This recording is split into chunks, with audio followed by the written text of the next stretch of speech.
Hello guys, welcome back to my channel. सोचो जरा, आप YouTube या Spotify पर एक पॉडकास्ट देख रहे हो। होस्ट स्मार्ट है, गेस्ट पावरफुल है, बातें बड़ी इंटरेस्टिंग लग रही है, लेकिन एक सवाल है, ये कन्वर्सेशन क्या जेन्युइन है या किसी ने इसके लिए पैसे दिए हैं? आज की ये कहानी है इंडिया का बूमिंग पॉडकास्ट इंडस्ट्री का, जहां आवाज के पीछे पैसा है, इन्फ्लुएंस है और ट्रस्ट का एक बड़ा सवाल है। तो हम इसे पार्ट बाय पार्ट समझते हैं। पार्ट 1, इंडिया का पॉडकास्ट बूम। हमने देखा कि इंडिया में पॉडकास्ट थोड़ा लेट आया, लेकिन जब आया तो फुल स्पीड में आया। रणबीर अलाहाबादिया, राज समानी जैसे क्रिएटर्स ने पॉडकास्ट को मेन स्ट्रीम बना दिया। रिपोर्ट के मुताबिक 2024 में इंडिया में 177 मिलियन मंथली पॉडकास्ट लिसनर है और यही नंबर 2029 से बढ़कर 267 मिलियन होने वाले हैं। मतलब जहां ऑडियंस है वहां ब्रांड्स, PR और पैसा भी आएगा। ये तो जेन्युइन है और यहीं से कहानी थोड़ी कॉम्प्लिकेटेड हो जाती है। पार्ट 2, पॉडकास्ट का बिजनेस मॉडल। नॉर्मली लोग सोचते हैं पॉडकास्ट मतलब YouTube एड्स या Spotify रेवेन्यू, लेकिन भाई रियलिटी थोड़ी अलग है। टॉप पॉडकास्टर का कहना है मेन रेवेन्यू आता है ब्रांड डील्स, स्पॉन्सरशिप से और IP से। पेड पॉडकास्ट टोटल 20% से भी कम होते हैं।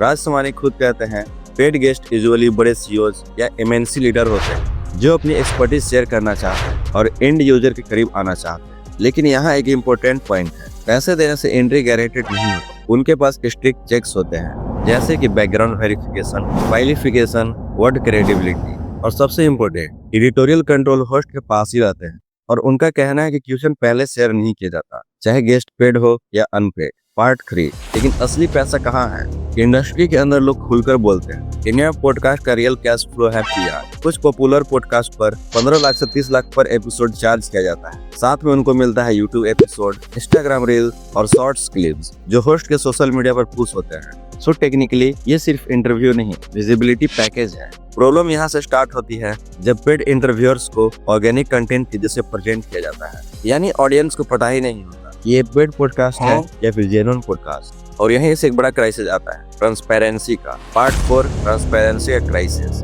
YouTube क्लियरली कहता है अगर कंटेंट में पेड प्रमोशन है तो डिस्क्लोजर जरूरी है। Advertising standard council of India का भी स्टैंड क्लियर है, अगर पॉडकास्ट ब्रांड प्रमोट कर रहा है तो डिस्क्लोजर होना जरूरी है। अगर सिर्फ पर्सनल PR है तो ये ग्रे एरिया में आ सकता है। यानी रूल है लेकिन इन्फोर्समेंट वीक है। तुम खुद ही सोचो, अगर प्लेटफॉर्म खुद ट्रैफिक से पैसे कमा रहे हैं और वही प्लेटफॉर्म पॉलिसिंग भी करे, ये तो नहीं हो सकता। इसलिए आज सिचुएशन ये है, कुछ पॉडकास्टर डिस्क्लोज करते हैं, कुछ नहीं भी करते हैं और इसमें ऑडियंस कंफ्यूज हो जाती है। पार्ट 5, सब एक जैसे क्यों लगने लगे? बीमारी का साना जैसे क्रिएटर्स ने ओपनली कहा है कि एक्सेसिव कमर्शियलाइजेशन से सब पॉडकास्ट सेम लगने लगे, इसलिए उन्होंने पेड गेस्ट बंद कर दिया, पॉडकास्ट को स्केल डाउन किया है, फोकस फिर से उन्होंने क्यूरियोसिटी और स्टोरीज पर लाया है। उनका मानना है कि पॉडकास्टिंग एक लॉन्ग टर्म ट्रस्ट गेम है, ये गोल्ड रश नहीं है जहां से क्विक एग्जिट किया जा सकता है। Part 6, legal angle. क्या ये गलत है? कंज्यूमर प्रोटेक्शन एक्ट 2019 के अंडर बिना डिस्क्लोजर पेड कंटेंट वायलेशन के अंडर आता है, लेकिन एक्सपर्ट कहते हैं हर पेड इंटरव्यू ऐड नहीं होता। लेकिन अगर इंटेंट प्रमोशन का है तो डिस्क्लोजर मैंडेटरी है।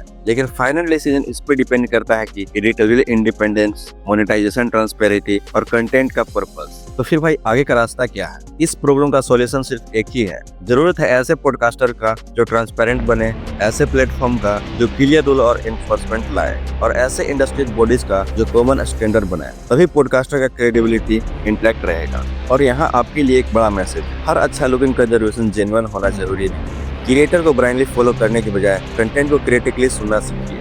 और हाँ, पॉडकास्ट से हमें एक फायदा जरूर होता है कि आप ज्यादा इन्फॉर्म लिसनर बनते हो, लेकिन यहाँ पे एक चीज आपको ध्यान रखना है कि मैनिपुलेशन से बचना है और आप जेन्युइन क्रिएटर को सपोर्ट करो। पॉडकास्ट सिर्फ आवाज नहीं होता, पॉडकास्ट एक रिलेशनशिप होता है क्रिएटर और ऑडियंस के बीच। और आपको पता ही होगा रिलेशनशिप ट्रस्ट पे टिका होता है। अगर आपको ये डॉक्यूमेंट्री पसंद आई तो कमेंट में बताओ आपको लगता है पेड पॉडकास्ट डिस्क्लोज होना चाहिए या नहीं। मिलते हैं नेक्स्ट स्टोरी के साथ, तब तक के लिए जय हिंद।